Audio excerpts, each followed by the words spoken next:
dipersembahkan oleh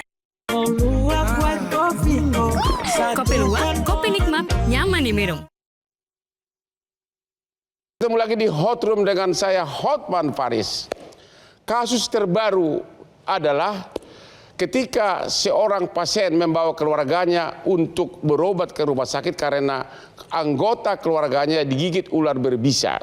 Terjadi perbedaan pendapat antara si keluarga dengan si dokter yang kebetulan si keluarganya ini adalah anggota DPRD, sehingga terjadilah perdebatan dan diindikasikan seolah-olah ada intimidasi oleh si dokter ini, oleh si anggota DPRD ini kepada si dokter, dan akhirnya memang si pasien ini tidak meninggal walaupun tidak dikasih vaksin untuk ular berbisa, sedangkan si keluarga si korban maunya divaksin keluarga berbisa, divaksin segera. Tidak berapa lama kemudian, hitungan hari, ternyata si dokternya meninggal. Sehingga timbul seperti suatu kasus, apakah meninggalnya itu karena intimidasi dari si keluarga terhadap si dokter. Inilah Hot Room, ada intimidasi pada kematian Dokter Ica di NTT. Kematian Dr. Ica, dokter muda yang bertugas di Rumah Sakit Leona Keva Menanu, Nusa Tenggara Timur, menjadi duka sekaligus alarm bagi dunia kesehatan Indonesia. Peristiwa ini pun memunculkan pertanyaan besar. Apakah tenaga kesehatan benar-benar mendapatkan perlindungan ketika menjalankan profesinya? Merespons kasus tersebut, Kementerian Kesehatan telah membentuk tim investigasi untuk mengungkap fakta secara menyeluruh. Kemenkes juga menegaskan bahwa setiap tenaga medis berhak memperoleh perlindungan dari segala bentuk intimidasi, kekerasan, maupun penyalahgunaan wewenang. Bahkan Undang-Undang Nomor 17 Tahun 2023 tentang kesehatan memberikan hak kepada tenaga medis untuk menghentikan pelayanan apabila keselamatan atau martabat profesinya terancam. Namun, apakah perlindungan itu telah berjalan efektif di lapangan? Mengapa seorang dokter yang sedang menjalankan tugas kemanusiaan justru diduga menghadapi tekanan? Para pemirsa, apa perbedaan Haaland penyerang depan dari sepak bola Norwegia dengan Hotman Paris? Haaland penyerang depan sepak bola Norwegia katanya tidur 12 jam sehari. Tidur 12 jam sehari. Hotman Paris tidur hanya 3 jam sehari. Jam 3 saya sudah minum kopi kesayangan saya, kopi luwak hitam premium. Setiap saya mau dansa juga, saya harus minum kopi agar jangan ngantuk. Setiap saya mau kerja keras, ternyata kopi itu juga mendorong stamina kita semakin segar. Itulah perbedaannya saya dengan Haaland. Cuma Haaland lebih terkenal dan lebih ganteng dari Hotman. Ya, jadi jangan lupa minum kopi luwak hitam premium yang telah membuat Hotman bisa kerja dari jam 4 subuh sampai tengah malam. Ini dia kopi luwak hitam premium, aman di lambung. Segar. Oke, kepada Bapak keluarga korban ini, Bapak Fabianus Banase melalui Zoom. Halo Pak. Selamat malam Bang Hotman. Selamat malam. Selamat malam Hot News. Ya. Apakah Bapak bisa ceritakan fakta kejadian pada malam si ponokan itu dibawa ke rumah sakit, apa yang terjadi dan intimidasi apa yang terjadi? Silakan Pak. Terima kasih Bang Hotman. Jadi yang kejadian itu tanggal 24 pasca ponakan saya itu dibawa untuk rawat jalan ke Kupang. Setelah tiba di Kupang itu ponakan saya ini kita bawa ke klinik kejiwaan untuk dites kejiwaannya. Lalu tanggal 25 rencana kita ponakan saya ini masih istirahat. Untuk tanggal 26 rencana lagi kita mau bawa ke Rumah Sakit Bayangkara itu jam 6 sore. Tetapi jam 5 lewat 40 menit ponakan kami dapat kabar dari orang tua kandungnya Dokter Ica bahwa ponakan sudah tiada. Tetapi pada tanggal 24 subuh Bang, itu setiap malam itu pasti ponakan ini telepon saya. Dia nggak bisa tidur karena banyak telepon teror pasca ponakan saya ini melaporkan ketiga anggota DPRD itu ke Badan Kehormatan. Ya. Nah, di situ teror secara masif mulai terjadi Bang. Diancam pakai nomor asing segala macam, lalu teror kamu hati-hati, kamu izin kamu bisa dicabut, kamu belum tahu kamu berhadapan sama orang yang salah.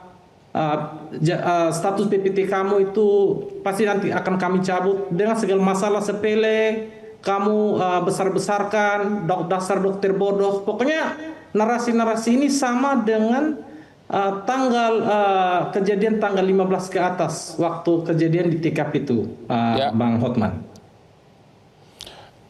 Terus apakah si Dokter Ica ini almarhum cerita ke keluarga bahwa apa yang dialami dan apakah ada gejala dia depresi atau apa? Jadi Dokter Ica ini sering curhat bahwa kejadian seperti intimidasi terhadap nakes-nakes di Kabupaten TTU itu bukan baru terjadi sama dia. Katanya teman dia itu sudah hampir 7 kali kejadian ini. Karena Dokter Ica ini dokter yang pasca setelah selesai disumpah koas, dia bertugas di 3 puskesmas dari tahun 2023 di Puskesmas Mamsena, Puskesmas Punu, dan terakhir penempatan di Puskesmas Biteva. Gitu Bang. Jadi memang ini semua nakes itu tidak berani spill karena mereka diintimidasi. Jadi saya bilang sama ponakan saya, itu kan, dia bilang itu kan kamu harus kuat mental. Dia bilang enggak Bapak. Jadi DPR ini kadang mereka roadshow ke puskesmas, mereka mengancam nakes-nakes, ancam. Jadi ponakan saya dia bilang, Bapak ini sebenarnya kami ini, pimpinan kami ini Pemda atau DPRD. Jadi kejadian ini semacam satu fenomena gunung es, Bang Hotman. Saya kasih contoh. Kita contoh misalnya, kita sering lihat kalau keluarga korban marah-marah di rumah sakit suka bilang, aku gugat kau, aku tutup rumah sakitmu, aku cabut izinmu. Pertanyaannya, kok bisa itu sampai menimbulkan depresi, kematian? Apakah ada faktor lain begitu loh? Untuk faktor lain itu tidak ada Bang. Jadi gini, ponakan kejadian ini kan dia terjadi, mereka lakukan 2 kali berturut-turut Bang Hotman. Itu hari Sabtu, ponakan saya itu ada. Lalu hari Minggu itu mereka 4 orang, yakni si Teres Lesakar dari Golkar, Nobertus Subani dari PKB, Veronica Lake dari PDIP. Mereka itu ada arisan DPRD di Kipukan, itu di kecamatan, di salah satu rumah anggota DPRD namanya Yosef Usunan. Informasi yang kami dapat dan kami kembangkan, kebetulan kami dari tim keluarga pasca kejadian itu kami juga membentuk tim investigasi keluarga. Jadi kami kirim orang dari Kupang sebanyak 15 tim untuk kita mulai olah kejadian ini Bang. Jadi pasca mereka arisan itu mereka sudah mabuk katanya. Mereka mabuk, mereka ke rumah sakit Leona. Di sana yang muncul pertama kan 2 orang Bang. Teres Lesakar dan si Nobertus Tubani. Nah di teras rumah sakit itu mereka sudah miras Bang. Sudah miras, sudah minum, lalu muncullah 1 orang ASN namanya Naris Amleni. Ini Naris Amleni ini kalau tidak salah Pol PP Bang. Dia langsung diajak minum sama anggota DPRD ini, nggak lama muncul lagi namanya Norbert Tubani, beli lagi 1 botol Bang. Mereka miras di situ bersama Naris Amleni dan ada oknum dosen Unimor namanya si Aristiosio. Nah, setelah mereka minum Bang, mereka masuk ke dalam IGD. Mereka masuk ke IGD, ternyata setelah kami gali informasi, yang lebih ngotot itu ada seorang perempuan DPRD namanya Veronica Lake Bang. Inti perdebatan ini yang menunjuk-nunjuk bahwa Saya dengar inti perdebatannya adalah yang DPRD diminta agar diinjeksi antibisa, sedangkan si dokter tidak bersedia, begitu Pak? Jadi begini Bang Hotman, jadi kerja ini mereka paksa pasien ini untuk harus injeksi bisa anti ular, sedangkan si Ica ini kan dokter jaga, dia harus konsultasi dengan dokter ahli, dokter Tri Maharini namanya. Ya. Jadi dia sambil koordinasi untuk minta arahan gini. Dua anggota DPR ini mereka teror, tapi yang lebih teror lebih barbar itu si anggota DPR perempuan dari PDIP ini namanya Veronica Lake. Dia langsung ngomong, kamu tahu saya punya SOP 6 jam sebelum ini, kamu itu tidak lama masuk lagi Norbertus Subani ini. Norbertus Subani ini dia langsung ke, kamu tahu saya siapa? Saya ketua Komisi 3 DPRD itu, catat nama saya, tanda muka saya yang berurusan dengan dinas kesehatan, kamu status kamu bisa dicopot segala macam. Pokoknya ngomongnya bahasa sudah merendahkan. Oke, jadi tidak lama. Itulah intimidasinya. Sekarang kita tanya dari Dr. Hamzah dari IDI. Setelah mendengar pengakuan dari keluarga korban, bagaimana tanggapan IDI? Terima kasih Pak Arman, terima kasih. Apakah itu intimidasi atau hanya protes keluarga yang ingin disuntik lebih keras cepat sembuh atau gimana? Oke, terima kasih. Namun sebelumnya kami dari pengurus besar Ikatan Dokter Indonesia beserta IDI cabang, IDI wilayah dan seluruh anggota dokter turut berlangsungkawa atas meninggalnya almarhumah Dr. Ica ini. Ya. Sebelum saya menyampaikan itu, ya, mudah-mudahan kasus-kasus ini tidak terjadi lagi ke depan, ya.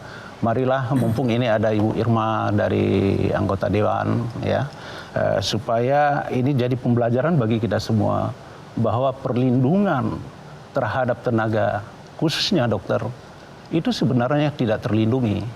Jadi undang-undang yang baru dibentuk itu, nomor 17 tahun 2003, itu sama sekali tidak melindungi dokter.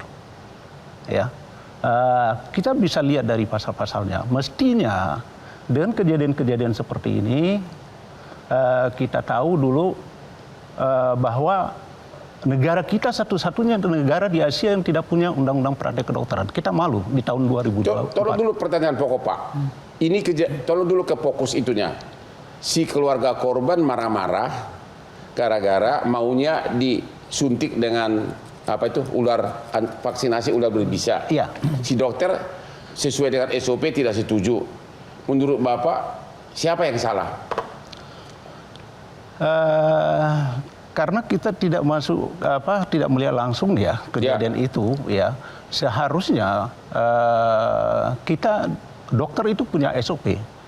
Ya. Jadi menurut Bapak harus ngikutin maunya SOP-nya dokter, iya, begitu? SOP dokter. Jadi dokter itu tidak bisa dilakukan penekanan atau intimidasi di dalam berpraktek. Ya. Namun pada keadaan-keadaan tertentu kita tahu juga bahwa dokter itu penuh dengan kecapean mungkin ya di dalam melakukan kerja sehari-hari, kemudian dengan ada intimidasi semacam itu akan membuat pertahanan tubuhnya, pertahanan mentalnya. Jadi menurut Bapak bahwa dokter berhak menerapkan sesuai dengan SOP kedokterannya, begitu? Iya. Oke, kita istirahat dulu, ketemu lagi di Hot Room. Jelajahi cara baru mendapatkan informasi. Download Metro TV Extend sekarang.